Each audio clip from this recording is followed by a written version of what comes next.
Yes, so I'm delighted to be joined by Inaya Folarin Iman.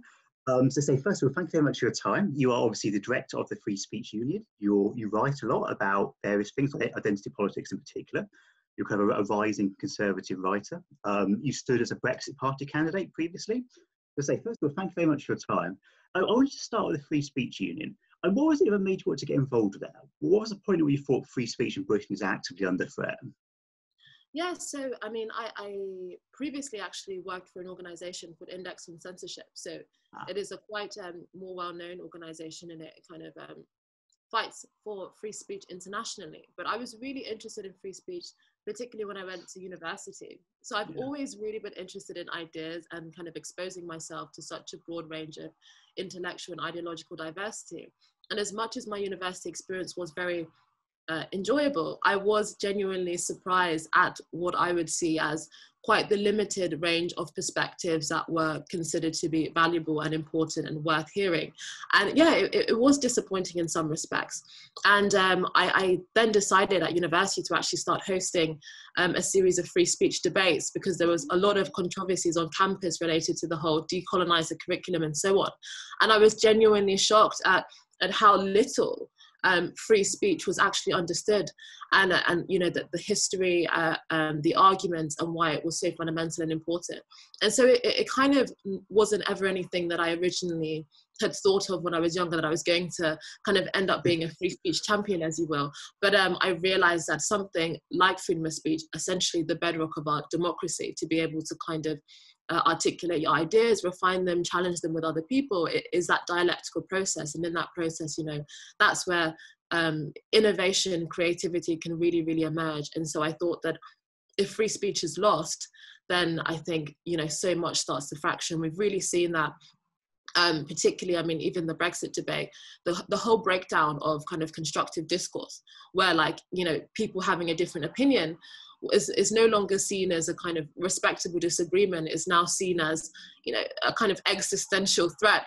Yeah. And so I think that when free speech becomes repackaged as essentially a kind of vehicle to spread hate, then I think we are in really incredible, dangerous territory. And I felt that I wanted to be part of pushing back against that. And one argument I started to come across when I was at university, I mean, kind of guess probably quite a similar experience to you, is that speech isn't just speech, it's a form of violence in of itself. So there's kind of the argument that, you know, if you allow free speech on certain issues, it inevitably leads to you know, violent attacks and so on.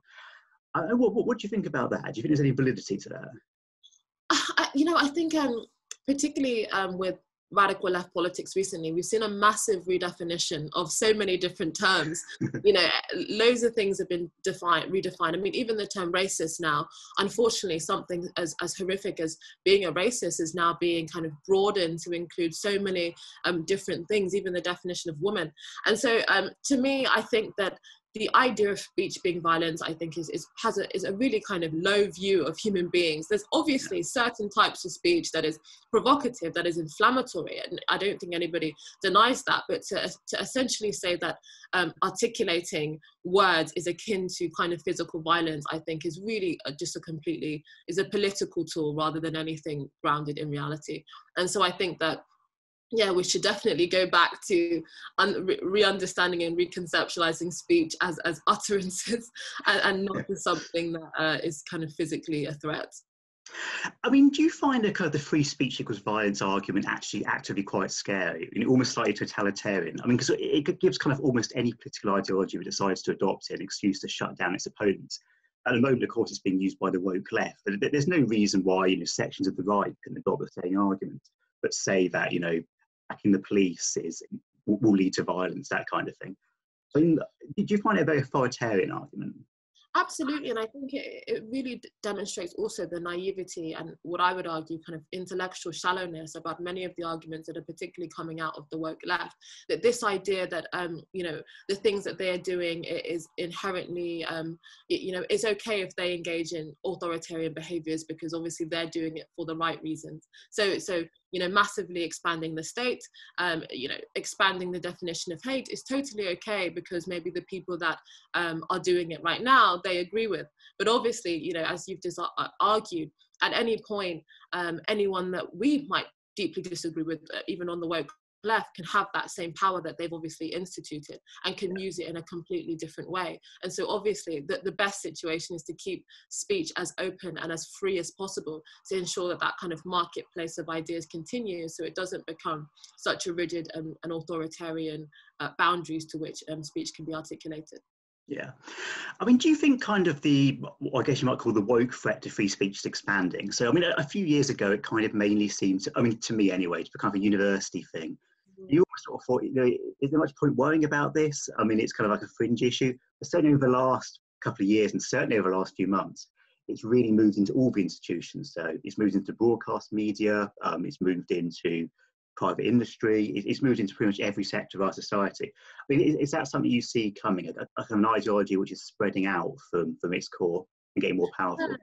I completely agree, and it's so interesting, and it's also, you know, unfortunate. Many people for a number of years now, you know, were essentially being dismissed. You know, a lot of people thought it was a fringe group of zealot students, but I think obviously people forget that, you know, at some point students graduate, and, you know, at some point, you know, a lot of the time, particularly the university class, will end up forming essentially the kind of the ruling class, or at least the establishment, and that would be kind of the cultural, media, and technological elite. And so many of those ideologies that were not challenged at university and were allowed to kind of transform the university as inevitably, you know, became something that ended up infecting, so to speak, many other institutions. And I think that yeah, it's something now incredibly powerful. It's got huge amounts of momentum. And obviously I've been talking about Black Lives Matter, and many people think that, you know, assume that Black Lives Matter might be just one reaction, but I see it very much part of a manifestation of a increasingly authoritarian and kind of huge ideology that is massively shaping our culture in quite a profound way. And so, yeah, we see it with the police now, you know, that they police tweets, not the streets, as the phrase goes.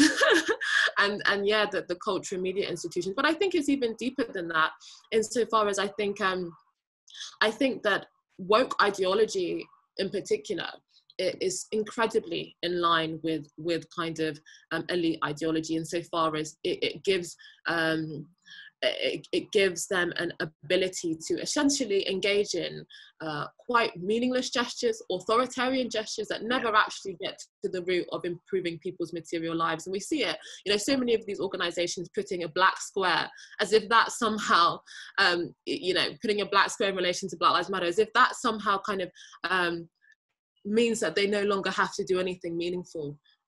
You know, yeah, I think it's a incredibly toxic ideology. You've written some very interesting stuff recently about identity politics and about kind of how identity politics are being fueled. I mean, obviously, I guess traditionally a lot of identity politics came from the right. But when there was, I mean, obviously, but there still is some, but when there was a lot of overt racism on the right, but now kind of identity politics and racial attitudes are being spread a lot by the left. I mean, one thing I found very interesting is your argument that the reaction to Black Lives Matter and that kind of identity politics, it could almost produce exactly the kinds of society they think they're fighting, if that makes sense. So it almost kind of racializes white identity in a way which can be quite scary. I was wondering if you kind of elaborate on that a bit. Yeah, I mean, one of the things that is completely astonishing about the woke ideology is just how unreflective it is. Almost every single thing that they accuse other people of doing, or what they argue at least that they were fighting against previously, is now what they are now remanifesting within society. If we look at many of the historical civil rights movements, particularly ones in relation to Black rights, so to speak, or kind of the Black civil rights movement specifically, it was based broadly on universalistic terms. It was fighting for human beings to be seen as individuals and not be, as the kind of the famous quote by Martin Luther King goes, not be judged by the color of your skin, but the content of your character. And so, you know, fighting against segregation or fighting against these essentialist ideas that, you know, Black people and white people were essentially irreconcilably and irredeemably different. And now this is being, you know, we overcame that. You know, I would argue, and I've said it in the past, that when it comes to race relations, I think this might actually be one of the few things that we can regard as a victory insofar as how far we've come in the last 30 years. And just when we are seeing such an amazing transformation in regards to, you know, equality of opportunity and people reaching so many heights, we're having our entire society re-racialized at the behest of the left that, you know, believe that our society is somehow, you know, akin to 1930s Germany. It's really astonishing. And so, yeah, so I think now what I would argue, the major racial ideology is coming from the left. You know, your group identity defines you, you know, this notion of white privilege, black victimhood, and that will produce an inevitable reaction. You know, I've come across many white people, decent and good people, as all people, that are poor, are working class, who feel that they've never been given advantages, all of a sudden being reframed as the oppressor because they're white. Of course, you know, we're human beings, and you will take a defensive position and react against that and look for where you belong. And, you know, a lot of white identitarians can quite easily exploit that. Now, I do believe the far right is an incredibly tiny fringe group of people which are widely derided and considered absolutely ridiculous. But I don't think because of that we should be giving their arguments more fuel. Yeah. So, I mean, the woke left's almost kind of the useful idiots of, or recruiting sergeants for the genuine far right, the actually racist far right. No, exactly, and the fact that they don't see that is really disturbing. But in some ways, it becomes a kind of symbiotic relationship that they stoke these racial tensions, and then there gets a reaction, and then that's then used to justify, oh look, well you need the left because, you know, they are look at this far right growing, even though it's often actually a reaction to their re-racialization of society, and so ultimately, you know, I reject fundamentally all race-based viewpoints. I think, you know, we need to go back to this universalist, humanistic notion of, yes, the sovereignty of the individual, essentially. I mean, why do you think it was that the left became so interested in kind of so many different intersectionalities, to borrow their term? I mean, I guess, you know, if you go back 50 years, basically they'll talk about class and everything's about class. Whereas now it's about a whole plethora of things. It's about race, it's about gender identity, it's about class, it's about sex. And they kind of play a sort of top trumps with each other. I mean, what is this kind of a sign of the left moving away from class-based politics, perhaps becoming disillusioned with the working class? Or is there something else in play? Yeah, I think it's a multitude of factors. I think in some ways there seems to be a kind of overcorrection. You know, after the many of the major civil rights gains were achieved, even, you know, gay marriage as well, there was an entire industry essentially that existed.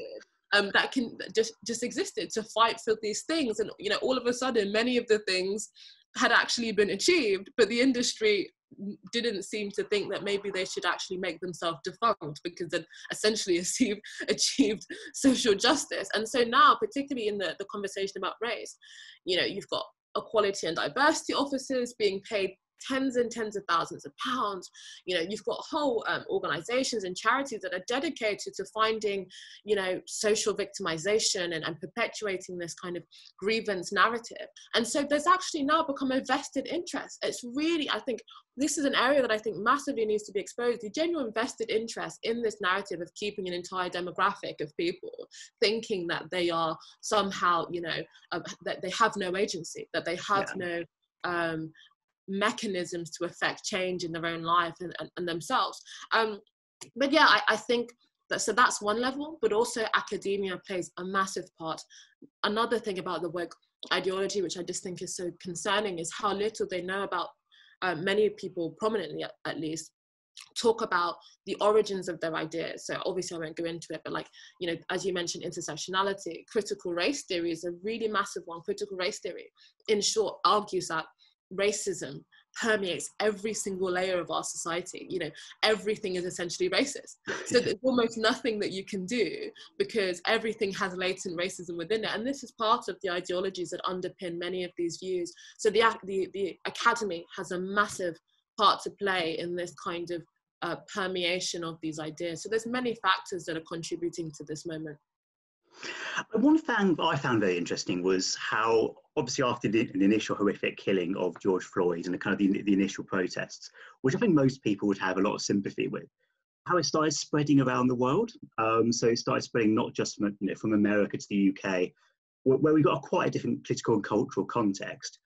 And I know it's something you've written about. I wrote a quote down from one of your articles, which is the UK Black Lives Matter protests are not about racial injustice.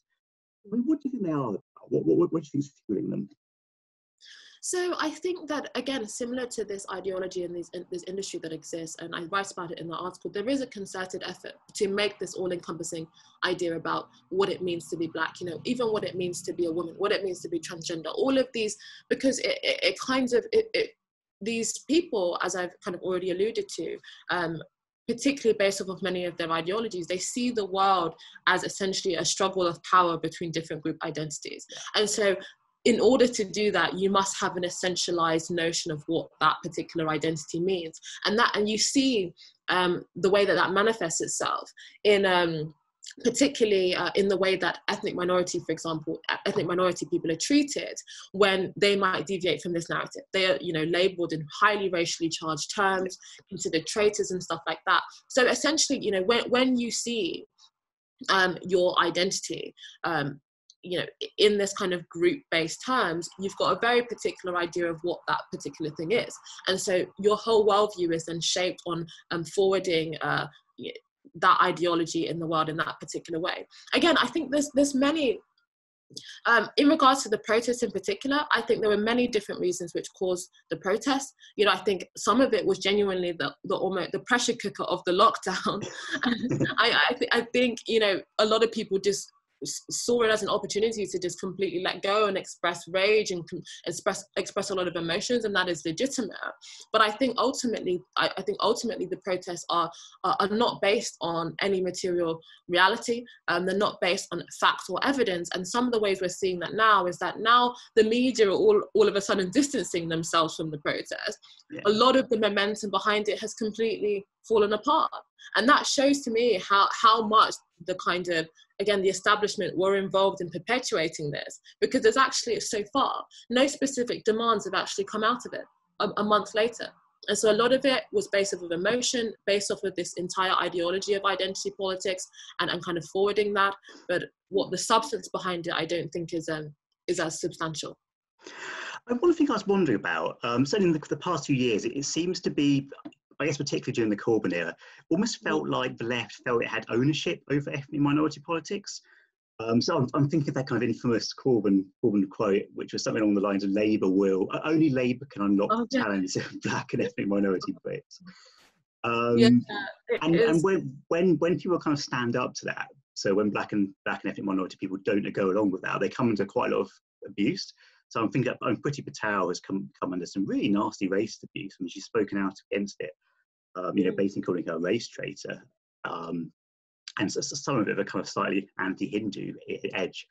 I was wondering what you think about that. Is this something you've noticed, that kind of the left feel that they have ownership of certain racial groups? Oh, absolutely. You know, it's really concerning. For me, real progress in regards to race relations, we should be welcoming increased ideological and intellectual diversity amongst ethnic minorities, where they no longer see their political judgment defined by their ethnic group. That's progress. And obviously, you know, for historical reasons, many people in ethnic minority communities and families have aligned to the Labour Party. And so they thought that they were quite a go-to demographic that will always vote for them. And so obviously when you no longer have an entire bloc consistently voting for you, you start to think, maybe I should actually come up with some, you know, ideas. I actually have to make some arguments. And unfortunately, you know, in the politics of today, making arguments isn't really the done thing, unfortunately. But on top of that, it's really interesting as more ethnic minority people become further integrated into society from, you know, the recent immigration. I think many of them will realise, and have been realising, particularly the British Indian community have realised, that many of the values, at least traditionally espoused by conservatism, is actually many of the values that we ethnic minority communities grow up in. You know, this notion of hard work, self-discipline. And so I think as, you know, integration happens, more ethnic minorities then realise that many of the values to which they were inculcated with is greater aligned to actually the Conservative Party, and this kind of welfarist, paternalistic, social work attitude of the Labour Party is actually deeply at odds with the kind of quite, as I said, conservatism that many ethnic minority people grow up in. Yeah. Now, as I say, I mean, you stood as a Brexit Party candidate, so I wanted to touch very quickly on that. Obviously, at the moment, it looks that the government is committed to, well, I mean, the government has committed to leaving the transition period at the end of the year, regardless whether any deal was agreed. And presumably, kind of as a Brexit Party supporter, you feel the government's doing its job. It hasn't betrayed you. Well, obviously, you know, we have to keep our eyes peeled. You know, the Brexit Party at the end of the day was formulated in response to the Conservative Party not essentially keeping up their promises in relation to Brexit. And I think people, you know, obviously with Boris Johnson, he supported Brexit and he was part of the Brexit campaign. But I think we always have to keep we always have to remember the fact that the Conservatives were never, you know, Brexit was not at the forefront. You know, David Cameron supported Remain, Theresa May supported Remain. So it's always been a kind of, you know, annoying thing for them, as we know, you know, Brexit. So the Brexit Party was formulated to hold their feet to the fire. And obviously the Brexit Party is no longer existing necessarily in the same way that it originally emerged. But I think we have to keep our eyes peeled. But so far, all of the right noises are being made. You know, where Boris Johnson seemed even quite positive about no deal the other day, I think on LBC, was it? And you know, I think that a lot of people that there is a strong kind of Brexiteer cabinet. And so overall, I haven't seen any alarm bells, but again, we cannot be complacent. And what do you think it would say about British democracy if Brexit hadn't gone ahead? Which certainly looked very plausible at certain points, either if it had gone ahead in a very kind of watered down form, or if it had just been cancelled altogether. Yeah, I think that would have been a hugely devastating thing for British democracy. I think one of the things that Brexit, particularly at the end of last year, really reminded us of was the fact that democracy is not a given.